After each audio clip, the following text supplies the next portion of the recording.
తక్కువ బడ్జెట్లో ఏపీసీఆర్డీ వెంచర్లో, అది కూడా బందర్ రోడ్ హైవేకి దగ్గరలో మంచి ఓపెన్ ప్లాట్స్ కోసం చూస్తున్నారా? అయితే వీడియో మీకోసమేనండి.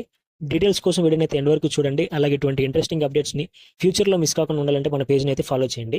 మీరు వెంచర్ లొకేషన్ చూసినట్లయితే కనుమూరు అండి. ఇది బందర్ హైవే నుంచి కేవలం 1 కిలోమీటర్ అయితే ఉంటుంది. ఇక్కడ గజం వచ్చి కేవలం 8,000 మాత్రమేనండి. ప్రాజెక్ట్ హైలైట్స్ చూసినట్లయితే ఇది ఏపీసీఆర్డీఏ అప్రూవ్డ్ లేఅవుట్ అండి. 40 ఫీట్ బీటీ రోడ్స్ అయితే ఇస్తున్నారు. Avenue plantation, electricity, drainage system, compound wall, water tank, అలాగే మీకు వాటర్ ట్యాప్ కనెక్షన్ కూడా ఇస్తున్నారు. ఈ వెంచర్ అయితే మీకు సెంటర్గా అయితే లొకేటెడ్ అవుతుందండి. అంటే విజయవాడకి మరియు మచిలీపట్నానికి అయితే సెంటర్లో ఉంటుంది. మనం బందర్ రోడ్ హైవేకి దగ్గరలో చూసినట్లయితే నాన్ లేఅవుట్స్లో కూడా 10,000 తక్కువ కూడా మనకు ప్లాట్స్ అయితే దొరకట్లేదండి. బట్ ఇక్కడ మనకు గజం వచ్చి కేవలం 8,000 మాత్రమేనండి. అన్ని డెవలప్మెంట్స్ అయితే పూర్తి అయిపోయినాయండి. రెడీ టు రిజిస్ట్రేషన్ అండి. ప్రెసెంట్ అయితే కేవలం ఒక 2 ప్లాట్స్ అయితే సేల్కి అయితే అవైలబుల్గా ఉన్నాయండి. సో ఎవరికైతే తక్కువ బడ్జెట్లో ప్లాట్స్ కావాలని చూస్తున్నారో, అది కూడా ఏపీసీఆర్డీ వెంచర్లో, ఇదైతే మీకు మంచి ఆప్షన్ అయితే అవుతుందండి. సో ఎవరైతే ఇంట్రెస్ట్ ఉన్నారో మన నెంబర్కి అయితే కాల్